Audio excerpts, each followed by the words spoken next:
निजर पिठी सबुबेले मजबूत रखिबाकू चेष्टा कर कहीं ना साबास आउ धोका दुईटा जाक पछपटरू ही मिली थाए। सांग माने कष्ट सहिबार गोटे निर्दिष्ट सीमा थाए। एही सीमा टपीगले गोटे सरल निरीह एवं दुर्बल मनीष भी भयंकर हो जाए। जीवन युद्धरे जीतिबार एकमात्र चाबिकाठी हेउची निज उपरे भरोसा रखिबा। कहा हृदय केबे बिना कारण रे भांगी न थाए कि केबे कहा आखिरु बिना कारण रे लुह झरी न थाए।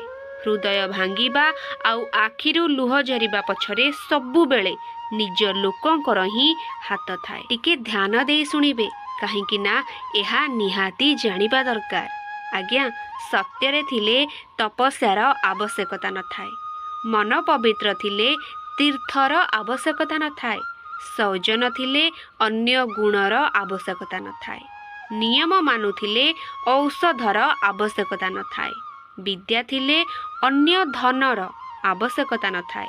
लज्जा थिले भूषणर मध्य आवश्यकता न थाए। मित्र थिले अन्य सखार आवश्यकता न थाए। ज्ञाति थिले अनलर आवश्यकता न थाए। क्रोध थिले अन्य शत्रुर आवश्यकता न थाए।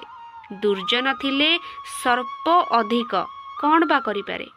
प्रिया सहित विच्छेद हेले यौवनर फल कौन। उच्च शिक्षार लाभ कौन जदि चरित्र ठीक न थाए।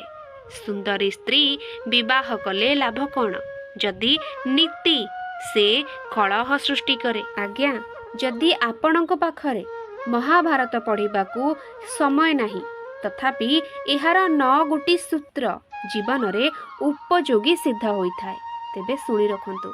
संतानक भूल इच्छा को एवं तांकर जिद्दी को जदि ठीक समय रे अंकुश न लगांती तेबे शेषरे आपण असहाय होई जिबे। जेमिति कि दिने कौरव होइथिले। आपण जेते बलवान हुंतु ना काहींकी जदि आपण अधर्मर साथी रे अछंती तेबे आपणक विद्या अस्त्र शस्त्र शक्ति एवं वरदान सबु किछि निष्फल होइजिब जेमिति कि कर्णक सहित होइथिला। संतान को एते महत्वाकांक्षी करंतु नाही जे सेमाने विद्यार दुरुपयोग करी सर्वनाश को आमंत्रण करिवे जेमिति कि अश्वत्थामा। एपरि काहाकू किछि कथा दियंतु नाही जे आपणकू विधर्मीक आगरे नतमस्तक हेबाकू पड़िबो जेमिति कि भीष्म। संपत्ति शक्ति और सत्तार दुरुपयोग एवं दुराचारीक सह शेषरे निजर सर्वनाश को देखिबाकू पड़ी थाए जेमिति कि दुर्योधन। जड़े सकारात्मक मनीष को केउ विष भी मारी पारिबो नाही। जड़े नकारात्मक मनीष को केउ औषध भी ठीक करि पारिबो नाही। मने रखंतु जहा स्वयं भगवान दे थांती ताकू छड़े नेबा शक्ति कहारी पाखरे नाही। आउ जहा से छड़े नेबा पाई चाहंती ताकू केही रखी पारंती नाही। रागुथिबा मनीष राग समय रे तो बहुत किछि कहि दिए किंतु राग शांत हेले से ही सबुठारु अधिक कष्ट पाए। बुझेइबार गोटे सीमा थाए आउ सहीबार भी गोटे सीमा थाए। जेते बेले ए दुईटी सीमा पार हो जाए सबु संपर्क सही ठारे ही सरी जाए। आज्ञा जदि आपण माने काहाकू निंदा करूछंती बा काहाकू अपमान देउछंती तेबे तार फल स्वरूप आपण मानकू कौन मिलिबो ताहा निहाती जानी रखंतु। देवतांकू निंदा कले बलनाश हुए।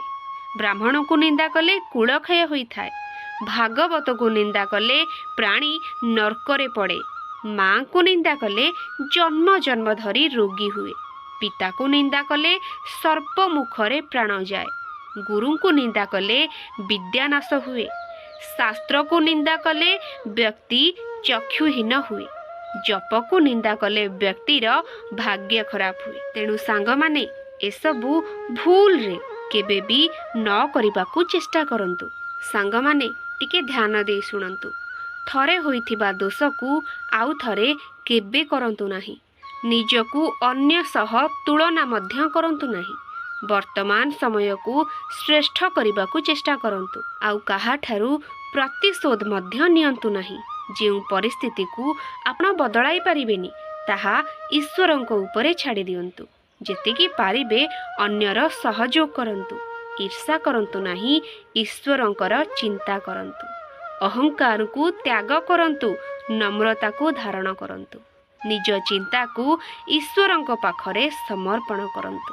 ଆଜ୍ଞା, ବଡ଼ ପୁରୁଷ କହିଯାଇଛନ୍ତି, ଅଜ୍ଞାନକୁ ନାଶ କରିବା ହେଉଛି ଜ୍ଞାନ, ଅନ୍ଧକାରର ବିନାଶ ହେଉଛି ପ୍ରକାଶ। ହତ୍ୟା, ଲୁଣ୍ଠନ, ଋଣ ଆଦି କର୍ମର ପ୍ରାୟଶ୍ଚିତ ଅବଶ୍ୟ କରିବାକୁ ପଡ଼ିବ। ଏଥିରୁ କୌଣସି ପ୍ରକାରର ମୁକ୍ତି ନାହିଁ। ତେବେ ଏହି ପରିସ୍ଥିତିରେ ଅନେକ ମଣିଷ ହଡ଼ବଡ଼ ହୋଇଯାଆନ୍ତି। ସେଥିପାଇଁ ଆଜିକାଲି ଅନେକ ମଣିଷ ନେବାକୁ ଯେତିକି ବ୍ୟାକୁଳ, ଦେବାକୁ ସେତିକି ନୁହନ୍ତି। ନିଜର ଭଲ ଗୁଣକୁ କର୍ମ ମାଧ୍ୟମରେ ପ୍ରକାଶ କରିବା ପରିବର୍ତ୍ତେ ବାଣୀରେ ପ୍ରକାଶ କରନ୍ତି। ମାତ୍ର ଯଦି ତୁମେ ଭଲ ମଣିଷ, ଏହା ତ ବଳେ ତୁମ କର୍ମ ଆଚରଣରୁ ହିଁ ପ୍ରକାଶିତ ହେବ। କହିବା କିଛି ଆବଶ୍ୟକ ନାହିଁ।